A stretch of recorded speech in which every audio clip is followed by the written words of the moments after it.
वक्त की बड़ी खबर आपको बता दें, कर्नाटक MIM के रियासी सदर उस्मान गनी फरार है।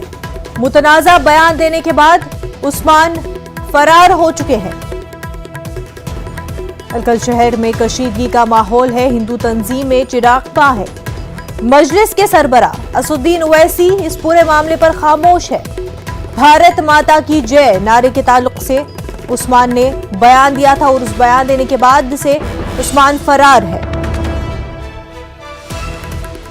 आपको बता दें कि शहर में कशीदगी का माहौल है। हिंदू तंजीम में चिरागपा है। इस बयान को लेकर के वही मजलिस इत्तेहादुल मुस्लिमीन के सरबराह असदुद्दीन ओवैसी इस पूरे मामले पर खामोश है। मजीद तफसीलात के साथ हमारे नुमाइंदे रऊफ हलूर जुड़ चुके हैं। रऊफ, पूरा मामला क्या है?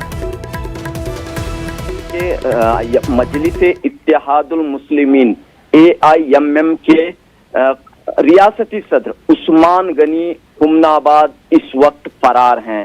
मामला यह है कि चंद दिनों कबल इन्होंने एक मुतनाज़ा बयान दिया था। उस्मान गनी ने अपने एक खिताब में अवामी खिताब में कहा था कि भारत माता की जय, गंगा माता की जय, गौ माता की जय, इस तरह के नारे अनसाइंटिफिक हैं। जब ये बयान मंजर आम पर आया, सोशल मीडिया में वायरल हुआ, तो इसके बाद हिंदू तंजीमें उस्मान गनी के खिलाफ भड़क गई, चिरागपा हुई और इनके खिलाफ FIR और मुख्तलिफ दफात के तहत मुकदमा दर्ज किए गए। उसके बाद उस्मान गनी फरार हो चुके हैं और इनकी खोज पुलिस इनकी तलाश कर रही है। हिंदू तंजीमें जिसमें बजरंग दल और भी चंद तंजीमें शामिल हैं, उन्होंने मुकामी पुलिस को एक डेडलाइन दिया था कि 24 जनवरी तक उस्मान गनी को गिरफ्तार कर लिया जाए, वरना वो एहतजाज करेंगे। तो लिहाजा कल इलकल शहर में एक जबरदस्त एहतजाजी रैली बरामद की जा रही है हिंदू तंजीमों की जानिब से इस पूरे मामले में। और इस रैली में बजरंग दल के जो लीडर हैं प्रमोद मुतालिक और भी अहम लीडरान इसमें शिरकत करने वाले हैं और उन्होंने खुलेआम ये पुलिस को ये मुतनब्बे किया है, ये धमकी दी है कि अगर कुछ नुकसान होता है तो उसके लिए पुलिस जिम्मेदार होगी, क्योंकि पुलिस ने अब तक क्यों कार्रवाई नहीं की, क्यों उस्मान गनी को गिरफ्तार किया। तो इस पूरे मामले को लेकर कशीदगी का माहौल है और इस पूरे मामले पर मजलिस इत्तेहादुल मुस्लिमीन के सरबराह असदुद्दीन ओवैसी खामोश हैं। पिछले एक हफ्ते से ये मामला जेरे बहस है, लेकिन असदुद्दीन ओवैसी इस पूरे मामले पर खामोश बैठे हुए हैं।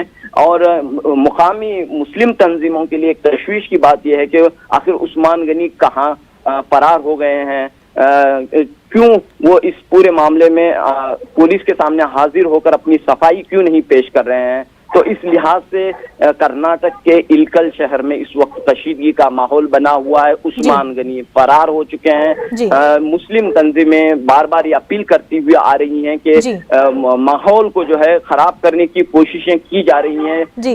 मुसलमान जो है होशियार रहें, चौकन्ना रहें, लेकिन इसके बावजूद इस तरह के बयानात देने के बाद माहौल को खराब करना कहाँ तक दुरुस्त है। और एक ऐसे शख्स की जानिब की तरफ से जो जिम्मेदार शख्स है, जो एक रियासती सदर है, बयानात देना। रऊफ, बेहद शुक्रिया तमाम तर तफसीलात के लिए।